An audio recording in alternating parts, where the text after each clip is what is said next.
According to several European intelligence services, as well as reports in the Financial Times and Der Spiegel, the Kremlin is preparing a provocation on a scale Europe has not seen since the Cold War. Insiders close to NATO structures claim that Vladimir Putin personally approved an operation to launch more than 1,000 drones simultaneously toward European Union countries. The key question remains unresolved. Will these drones be equipped with warheads, or is this merely a show of force? In either case, the consequences would be dramatic. If the drones turn out to be reconnaissance or empty, it would signal that Russia can paralyze Europe's airspace at any moment. If even a portion of them carry explosives, it would be a direct challenge to NATO and could trigger a cascade of events experts already call a point of no return. In Brussels, officials suggest that such a move by Putin is a response to the incident off the coast of France, where special forces seized a Russian shadow tanker suspected of evading sanctions and delivering oil through third countries. According to Le Monde, this humiliation was the trigger after which the Russian leader demanded security services prepare a retaliatory action that would demonstrate Moscow's determination to go all the way. Interestingly, Washington has reacted with extreme restraint. After the previous Russian drone attack on Poland, when dozens of drones crossed the border and caused brief panic, no concrete measures were taken. European politicians issued loud statements, while the U.S. administration under Donald Trump effectively avoided a direct response, saying it was unclear who exactly launched the drones. This stance only strengthened Putin's belief that NATO would not dare to respond directly. According to The Guardian, it was precisely after this passivity that the decision was made to raise the stakes. China, according to reports from the South China Morning Post, fully supports Moscow's actions.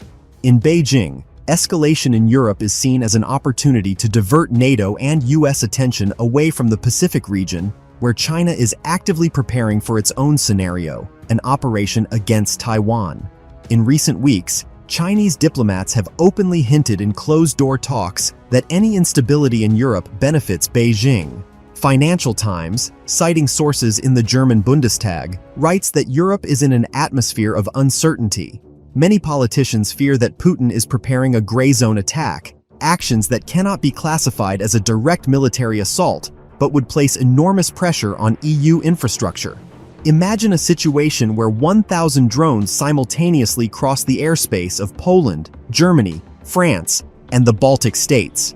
Even if unarmed, air travel could be paralyzed, airports could halt flights, and millions of citizens could be thrown into panic. The economic damage from such an operation could exceed tens of billions of euros. Bloomberg, citing insiders in the European Commission, reports that Brussels is urgently discussing the possibility of introducing a regime of total counter-drone defense, including the deployment of Patriot missile defense systems and French SAMP/T batteries around key industrial centers. However, experts note that no European country is technically prepared to repel such a massive attack. In London, analysts from Chatham House write that British intelligence has already detected the transfer of dozens of mobile drone launch systems to Kaliningrad. These findings match intelligence from Lithuania and Poland. A senior NATO officer told Politico on condition of anonymity that Europe will face a test it is not prepared for. Moreover, according to CIA sources, Putin may use the drone attack as a tool to test NATO's air defense systems in real time. Meanwhile, in Moscow, state media are preparing the narrative to justify a possible operation. On federal television channels, narratives are already being pushed that Russia is forced to defend itself against Western aggression and that the European Union has turned into a NATO staging ground for an attack. All of this is presented under the guise of preventive measures, creating fertile ground for justifying any future moves by the Kremlin. What will Europe do? That question remains open. After every incident with Russia, European leaders have limited themselves to loud statements, but concrete actions have been almost non-existent. Behind closed doors in the European Parliament, many admit that the EU is not prepared for direct confrontation, and any clash could wreck an economy already teetering due to the tariff war between the US and China. The situation looks as if Moscow is deliberately pushing Europe to the brink of chaos, testing where exactly the red line lies. Experts from Carnegie Europe warn that if the attack takes place, it will be the greatest test for NATO in decades. Europe is preparing for the worst, but no one fully understands what exactly Putin has planned or where he will stop. Particular attention is being paid to Poland's reaction, as Warsaw declares after every Russian incident that it is ready to respond firmly. But as Gazeta Wyborcza writes, behind the scenes, Poland understands that without direct support from the US and Germany, its capabilities are limited. Poland is actively purchasing air defense systems, including American Patriot batteries and South Korean missile systems. But analysts note that the number is insufficient to repel a wave of 1,000 drones. France, according to Le Figaro, has already held an emergency meeting at the Élysée Palace, where officials discussed a scenario of closing the country's airspace for up to 48 hours in the event of a mass attack. For Paris, such a step would mean huge economic losses, paralyzing Charles de Gaulle Airport and disrupting logistics. But the French still see it as a less painful option than the risk of a direct strike on national territory. Germany, as Der Spiegel reports, is in an even more difficult position. On the one hand, Berlin cannot afford to show weakness, given that the German economy is the engine of the EU. On the other hand, there is fierce debate within the political class. Some Bundestag deputies demand an immediate response to Russian aggression, while others insist that the country must avoid being dragged into open war.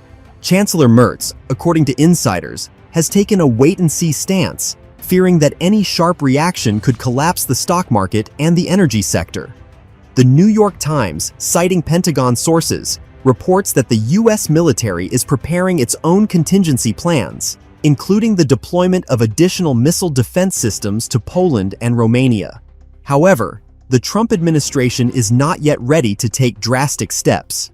According to the Washington Post, Trump has told his advisors in private conversations that he does not want a repeat of the Ukraine scenario and that Europe should solve its own problems. This stance has caused shock in Berlin and Paris, where leaders are accustomed to relying on American protection. At the same time, Moscow, according to Reuters, is actively conducting an information campaign. Russian state media present the upcoming attack as an inevitable step in response to NATO aggression, while social media is spreading rumors that Europe is allegedly preparing sabotage operations inside Russia. All of this creates an atmosphere of chaos and distrust that plays directly into the Kremlin's hands. Experts from Carnegie Europe believe that Putin is trying to break the psychological resilience of Europeans, showing that the West cannot protect its own citizens. If 1,000 drones cross European skies simultaneously, it will not be a military catastrophe, but a psychological one. Foreign Policy quotes an analyst from RAND Corporation as saying,